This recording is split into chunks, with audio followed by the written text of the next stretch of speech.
y'all should have seen the state troopers going down 75 southbound. Them boys working hard today. I'm so happy to see someone use the triangles correctly. How did we get trouble on the back side of that? Oh, he must have just went on the wrong side. I've done it before. Dyslexic tendencies.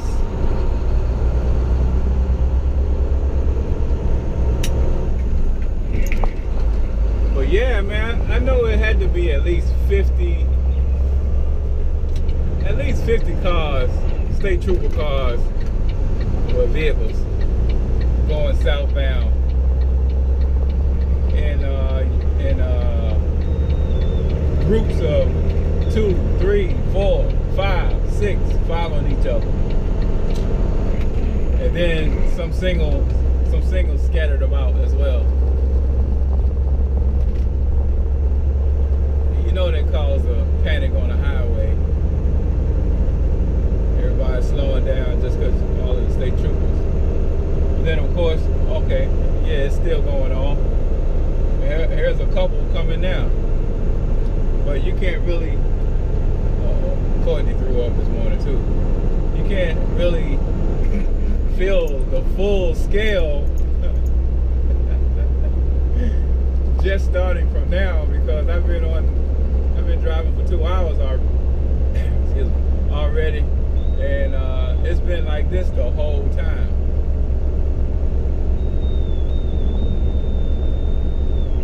There's 1, there's 2, there's 3, and that's it for this burst. That's it for this group. Oh, them boys is out today, boy. What we call heavily guarded. I-75 southbound is heavily guarded. That's how you would say it on the CB if you're trying to warn other truckers. Like, so northbound would tell southbound, southbound. That's how they say it. That's how the real truckers are saying it. Quote unquote real truckers. Southbound. The other guy going southbound would say, yeah, come on. As northbound would say, y'all heavily guarded going down there. Y'all heavily guarded. Smoking barrel everywhere. And then southbound would say, yeah, roger that, 10-4. You looking good going back that way. Or he would say, yeah, y'all heavily guarded up that way too. You know. Let me give you a little CB. Give you a little CB talk lessons right there. In case you want to. I mean, mine don't work. That's the whistle you heard earlier.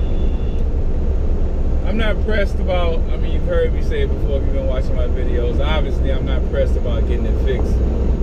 It works when it wants to. I don't know what's wrong with it. I'm not a big CB enthusiast. As far as, I mean, obviously there are times that it could be very useful. Adverse weather conditions, really the biggest time. And if you're lost, or not necessarily lost, but trying to find a place from a certain point without going the way you know or the way you told, because maybe you speculate that there's a different route or whatever, you know, you can inquire of information there. But the biggest time that the CB could be a tool is in adverse weather conditions. And I'm not in many adverse weather conditions, so it's good to have an operational CB. But most people got it mostly for entertainment and the chit chat, this, that, and the other, and I really don't do a whole lot of that.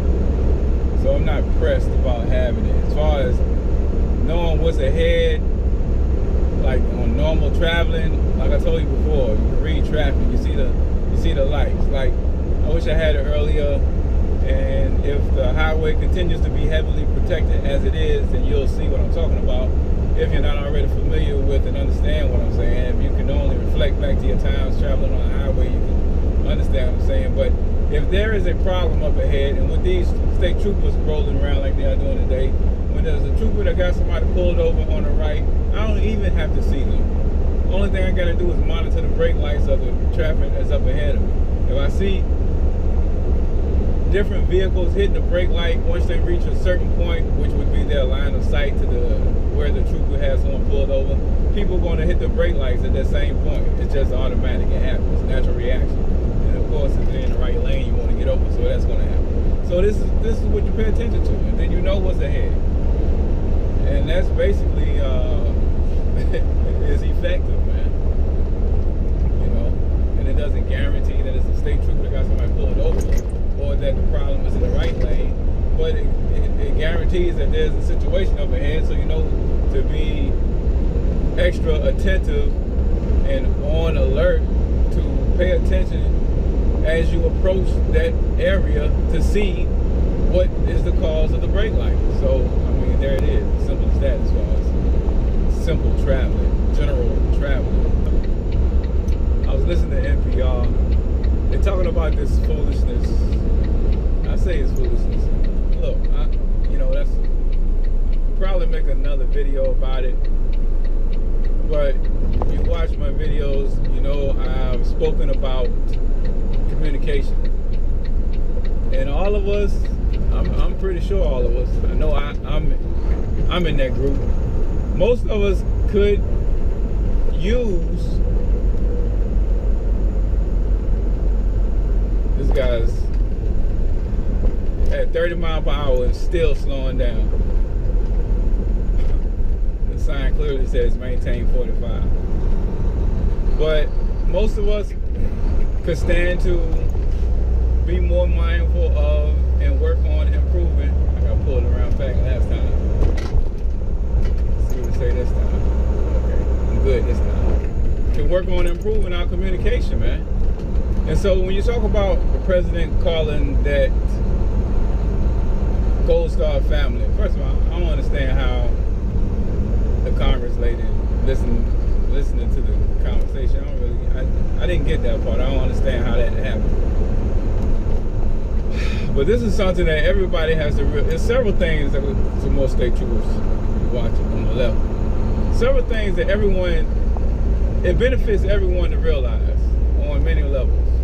And like I said, I was thinking about I should do another video about this, titled something like what is said versus what is heard. And it goes something like this. There's so much here, I don't really know how to be effective at communicating this idea. But I'm going to make an attempt. Listen, this is what everybody needs to pay attention to, because this happens so often and you don't analyze it in this way, and it plagues people, it hurts people, it harms relationships, and especially the relationship with your significant other, but working relationships as well.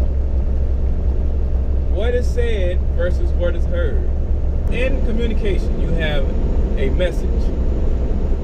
You have a sender of that message. You have a receiver of that message. Now that message, you know, obviously could be themed around so many different things. It could be politics, it could be health, it could be work, it could be life, you know, so the message could be themed around anything. Now when it comes to politics, you got to remember that sender, the generator of that message is going to be affiliated to some ideal, some party. The receiver is going to be associated with some type of party and some type of ideology. It's important for the observer. It's important for everybody, but especially the observer, because we're judging based on what we hear. And you have to be smart enough to realize that the receiver of that message will filter the message, and the filtering will be done with a bias on what the receiver believes, well, based on the receiver's beliefs, the belief system, and how that receiver feels about the generator of the message, the sender of the message. You see what I'm saying? So, well, where one person might judge the message one way, another person judges the message another way. And like I said before on the video, we assign value. That's what I meant. We assign value. So just like people assign value to a statue, they assign value to a flag, they assign value to the song. I mean, you make a big deal about what the original anthem says. The point is, that's why we don't sing the original, we don't sing all of the words in the anthem. How are you still offended? Look, I ain't mean to get into all of that, because people will take that 20 different ways. You understand what I'm saying? Well, you got to be smart enough to realize this. That's my point. Otherwise, like, I'm upset right now. But it's nothing. But people get seriously upset and spend a bunch of time trying to... They took offense to that statement. To me, it's a neutral statement. Now, I know there are other people who would be offended by it, but I know plenty of people who wouldn't be offended by it. Me, personally, I wouldn't be offended by it, because to me, it's just a true statement for most people. Look at this as if it's directed to the family. This ain't got nothing to do with that family. This is about me talking about communication and people using their mind to think. I'm talking to you about why communication is important. And paying attention is important. And using critical thinking is important. Because this is just one incident, y'all. You're going to encounter situations over and over and over. It's a part of life. And when I say that it's very important because this applies to relationships, think about it. All right. Now, this is a common complaint on the website with wives about their husbands who are truckers. He works all the time. I mean, he's going 2 or 3 weeks at a time. I'm taking care of 2 or 3 kids. I'm taking care of the home, everything that I know how to do or can figure out how to do at the home. When he comes home, at least he could help out a little bit at the house. So in her mind, this guy is not showing, is not contributing. And most of the time for the truck driver, a man in particular, in his mind, he thinks he's doing enough by just paying the bills. So that's the same thing with communication.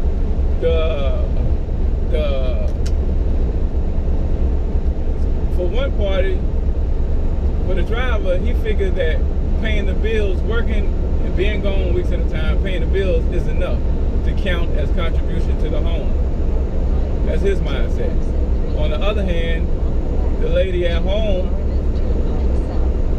doesn't feel that way. That's the same, for some people who can get it, that's the same problem with the breakdown in communication. Whereas one person views something in one way, the other person views it a totally different way. And so this could be true with actions, and it also could be true with words. So you're talking about verbal and non-verbal communication. Could be ineffective. So it's important to be aware of that, because you can't work on improving that if you're not aware of it. Now right now we're talking about observation of problems of communication in other people. Most of us end up at some point doing the same thing, whether it's with our spouse, whether it's with the dispatcher. For instance, if I say to the dispatcher, I'd like to get home next weekend. I'd like to get home next weekend. listen, that's not the same thing as I want to be home next weekend or I got to be home next weekend. So if you absolutely must be home next weekend, you shouldn't say I'd like to. You should say I need to. You see what I'm saying? Because depending on who you're talking to, they're going to interpret like as if it's convenient or if the opportunity presents itself, like you got several loads, one send me to the house, send me to the house. Whereas if you would have said I need to, they might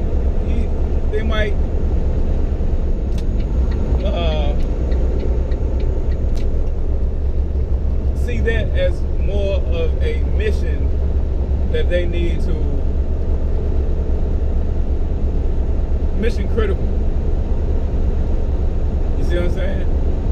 They might see that more as mission critical. That might get written up on a sticky note and put on the side of the computer. Driver such and such needs to be home October such and such. Whereas if you just say I'd like to, there's no sense of urgency there, depending on the individual. But you understand the difference, the nuance in communication. And that's what I'm saying. They're getting it on the turnpike as well. Boys is heavy on the turnpike too.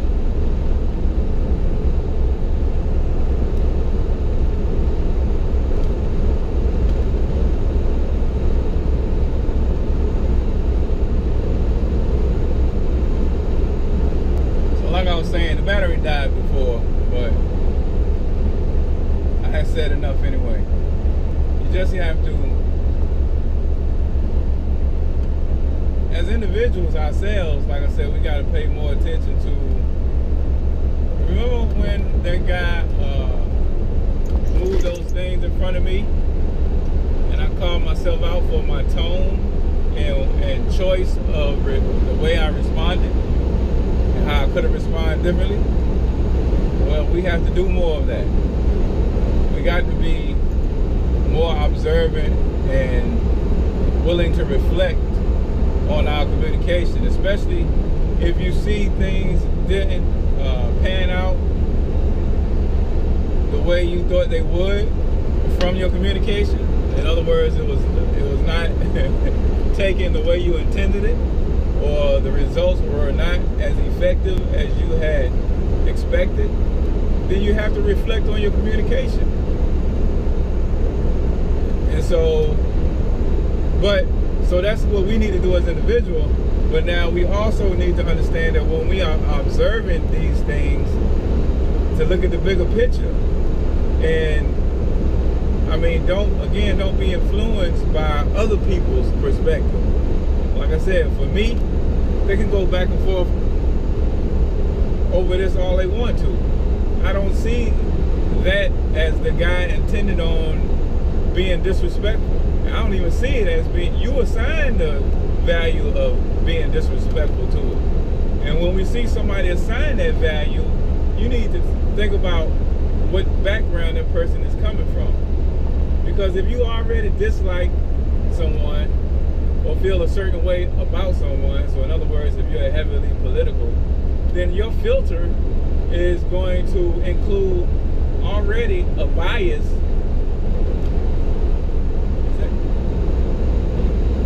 I don't know. It's already going to be biased.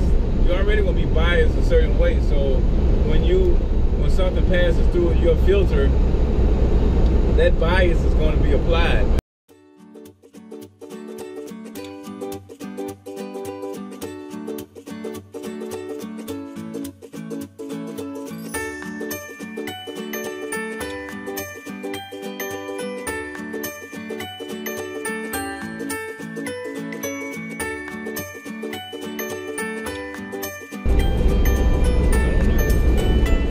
Already going to be biased. You're already going to be biased a certain way. So when something passes through your filter, that bias is going to be applied. And it's important. It's important to realize that about yourself, and also when looking at other circumstances that arise. And when you talk about politics, man, a lot of people are unable to be objective. A lot of people can't help but to allow their political position to affect their judgment. It just happens. One person gets it, then I'm happy.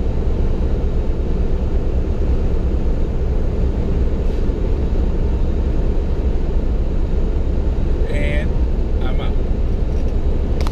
Well, we're back. Coming up on this toll plaza. If you don't have the cash for this toll plaza, don't panic. They will give you a document, a piece of paper that the company uses to mail the money in.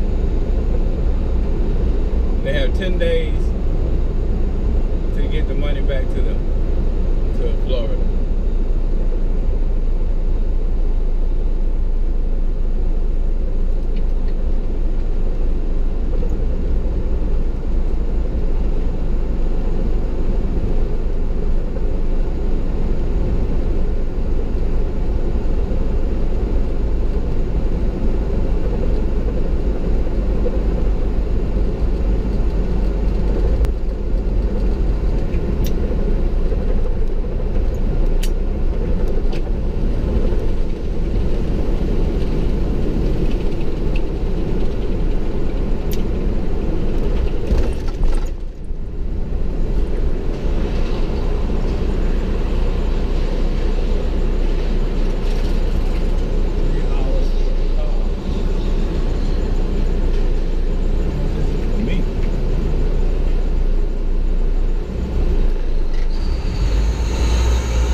Hey, how much is it?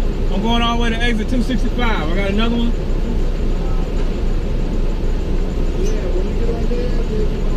Oh yeah, when I get off.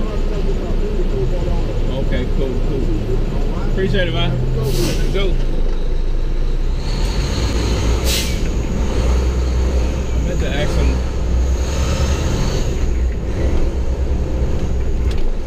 Hey, this is like Oklahoma. Some of these exits, you're gonna need the exact change. And there's some exits.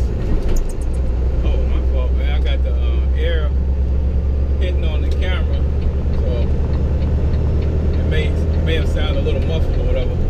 But some exits only take the sun pass. I think that's got it. We didn't have the time to get there at 9 this morning. Told them I'd be there at 1 o'clock. So hopefully they'll get me unloaded instead of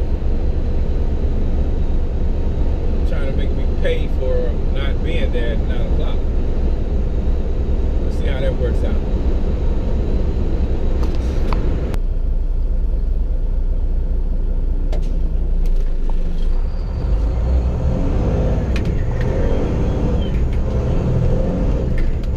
It's only at the rest area in 5 minutes.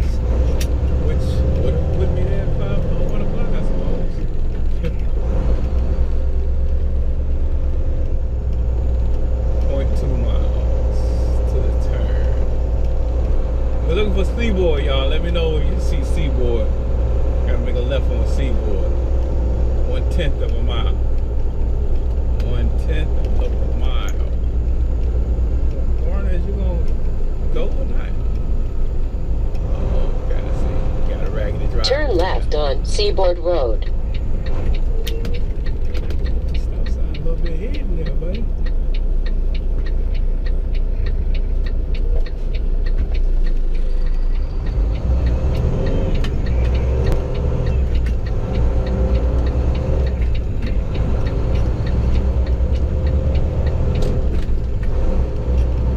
In 1/2 mile, arrive at 4401 Seaboard Road on the right. Oh yeah.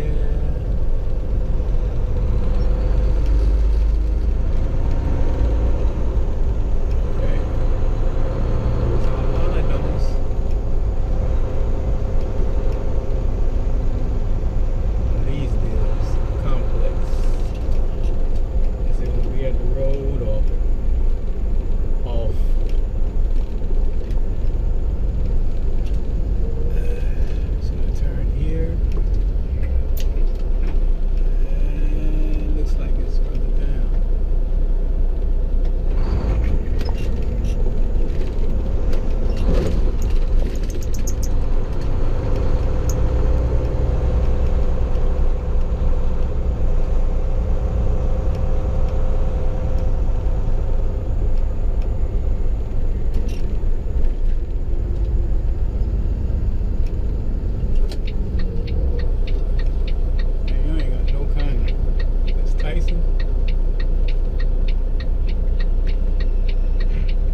DNS Orlando.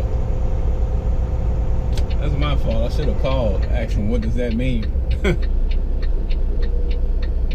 entering the plane. I should have called.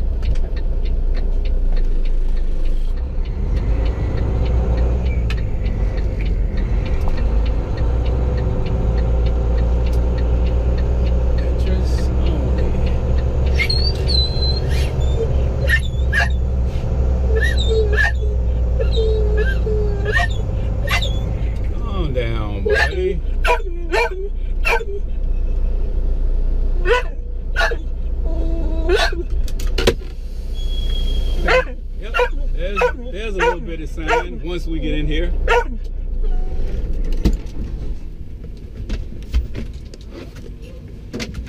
You been here before?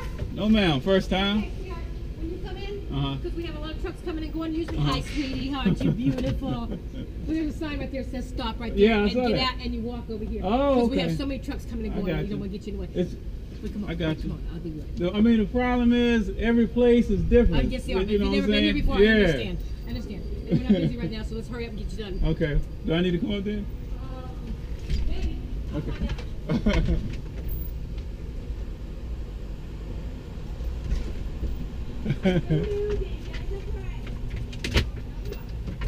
Yeah, I seen that sign. Yeah, he can get out. If he can drive. Oh. Yeah, see, that's why you get Sorry blocked- about you that. block Yeah, I people in. see. Sorry about that. Sometimes I stop and I start walking. They say, go back to the truck and pull out. I'm like, Yeah, okay, I'm just Come following. on out and let him get by. Okay.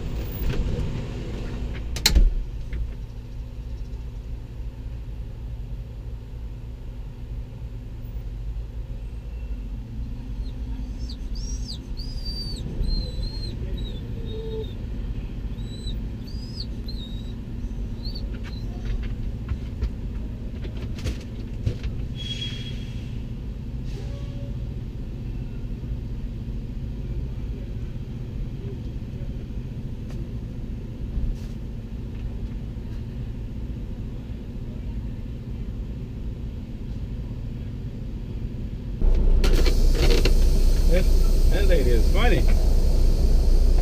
She said she got a,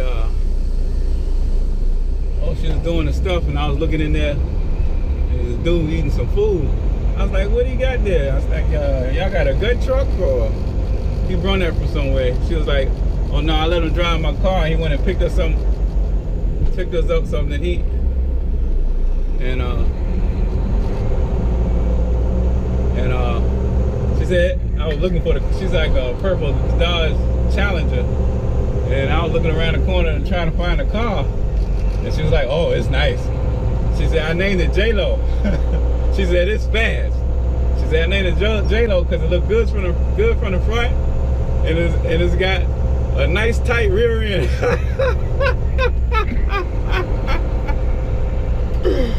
Oh boy.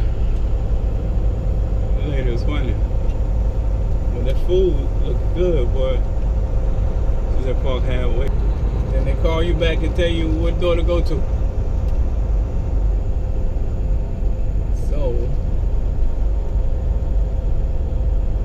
I guess this is halfway. Of course, all the other vehicles is. Oh boy. Down there further.